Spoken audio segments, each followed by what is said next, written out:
Greetings. Welcome to Later. We should explain that this is a program designed to accompany Tell Ya Later, which is a program featuring two characters who go under the name of Katie Leigh and Terwilliger Ryan. They have a habit, do they not? Oh, yes, they do. Yes, they do. Of meandering. Their thoughts stray. Staggering, actually. Yes, almost drunkenly. Almost, yes, I would say so. Yes. Trippingly, drunkenly. Yes, trippingly off the tongue. As opposed to the immortal bards trippingly on the tongue. But I digress. The reason we're here. Yes. Yes. Please, continue. Oh, yes. The reason we're here is the two of them did not arrive at the studio in time for their program. So we are co-hosting it right now, in their stead. Yes. Now, the function, the purpose, is to tie up all the loose ends from the early chapters of Tell Ya Later. Especially from episode 1 right now. Right. Yes. So, here we go. Episode 1 began with the title song. I'm sorry, did you introduce yourself? Oh! Glastonbury Tor-Smythe. Glaston! Good. First point. Yes. And, you did not introduce yourself. Oh, so sorry. It's Gunilla. Phhhht. With 5 H's. Yes. Gunilla Phhhht. Phhhhht. Right. For a short time, she was married to Lord Ding.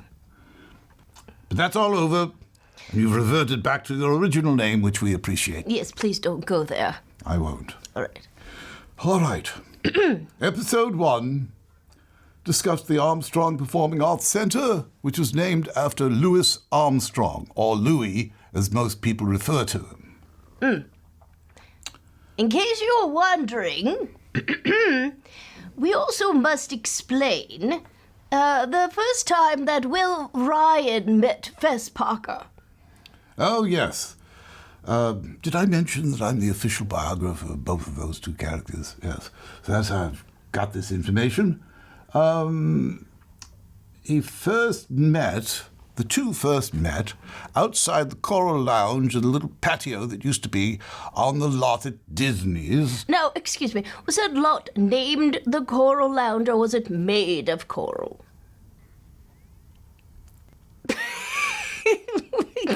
I'm trying to stay on track. Well, It was named the Coral inquiring Lounge. minds want to know that, I will do this those bears further crazy investigation. I shall Californians attempt to find things- out. Anything goes in California, who It's knows? a reasonable question. I thought so. Yes. And I will do further investigation, but they met there. Early in the same day, Fess Parker had received an award from Disney. It's a very heavy and unusually designed award. Very difficult to dust. Doesn't necessarily look very good on a mantelpiece. Well, what was the point of this award? It's called the Disney Legend Award, and on the same day, Julie Andrews, Carl Barks, a number of other people received such an award.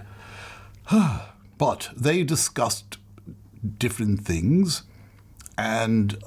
They, meaning Fess the two of Parker them, and Mr. yes. Ryan. Yes. Yes. And Fess gave Mr. Ryan a title for a song that he might wish to write. Oh, a collaboration of sorts. Yes, I indeed. see. Mm-hmm. And that can be discussed at another time. Oh, Because we're here to tie up everything from the first episode. I Tell see. you later. so then they met, and did they become fast friends or just collaborators? They slowly became friends over the years, Oh. the ensuing years. They slowly became fast friends. That's correct. I see. Next, Yes. we have here in our notes that there's some question regarding Johnny Carson's pencil. Now, I believe Katie Leigh made reference to Johnny Carson's pencil. Yes, she was trying to bounce it all over the place. But she found it impossible On because the eraser.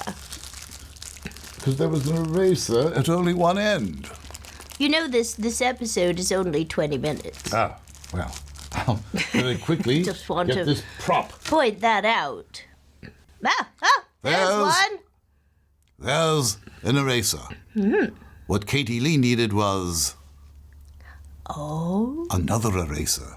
You may hold that if you wish. I see. This is some sort of trickery. Yes, quite. So, Johnny Carson had those, so he could do that which you can't see.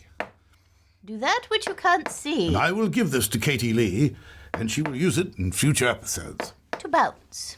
Oh, that's lovely. ever shows Very up. nice, yes, of course. All right. All now, right, set that aside. Don't lose that. That's very useful. I think we're supposed to talk Can about... I see that one more time? Yes, you may. Let me see this. Ouch. Love it. Next. If you weren't my personal assistant, I'd do this to you.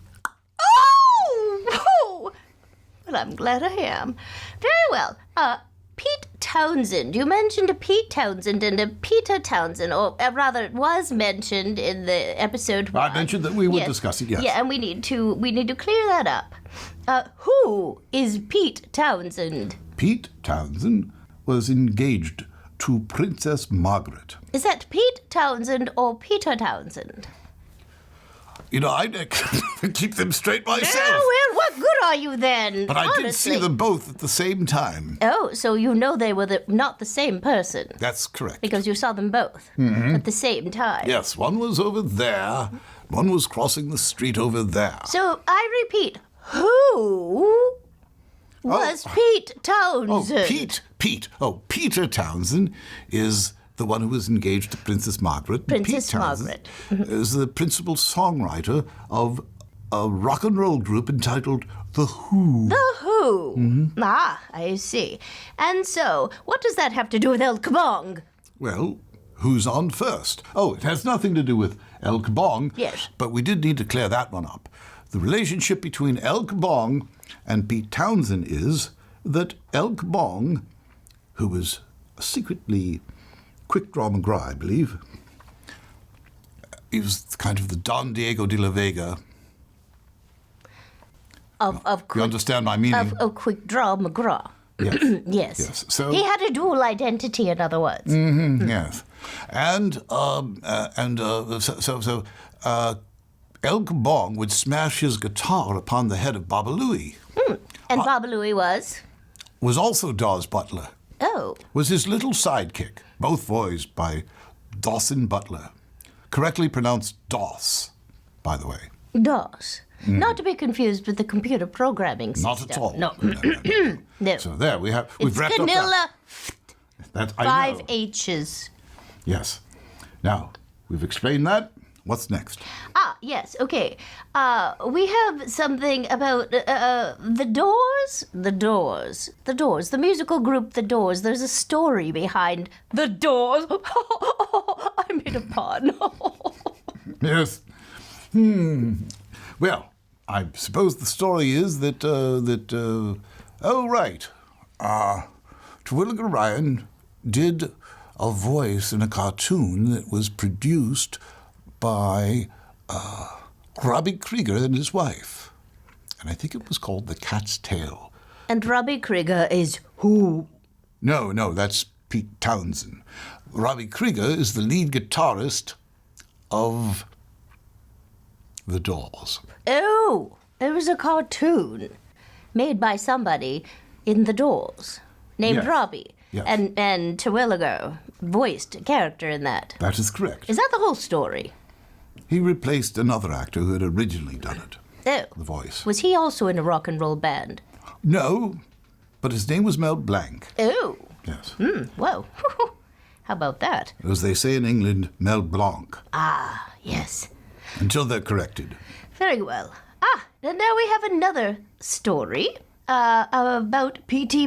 Barnum and the egress. Would you mind? All right. Would you mind explaining this for our A listeners? quick reference is made to P.T. Barnum and the egress, A very quick one. If you weren't paying attention, you might have missed it completely. but we're here to tie that one up as well. yeah. You see, P.T. Barnum had a very successful museum, and he had people waiting outside to get in, which they couldn't do until people left. So he put up a sign inside his museum that said, "This way to the egress." It's getting cold. Well, the unlearned people of New York thought the egress was some kind of an attraction. They followed the signs, went down a little roadway, a little this and that and so on, and then they opened the door, opened the door this way to the egress. They opened the door, and all of a sudden they were outside in the alleyway. And they couldn't get back in, you see. Oh, did they get their money back? No, they had to go and pay money to get back in if they wanted. So the egress really meant... It was not an egret, as some of them might have supposed, but it was an egress. It was an exit, you see. Exit. An exit. Oh, how confusing. Yes, as opposed to a sitting egg, which might have been amusing to see. Well, of course, it would have been. Well, all right. Well, that's the digress to the egress. Mm-hmm. And I think... Is that it? Well, I think it's time for us to egress now. Thank you very much. That's right. If the two characters who are supposed to host this program get here before the entire staff leaves, they'll perhaps record an opening song for this new program called Welcome to Later. Oh, that would be lovely, wouldn't it? I don't know, frankly. Well, we'll see. Well, very well. Ta-ta.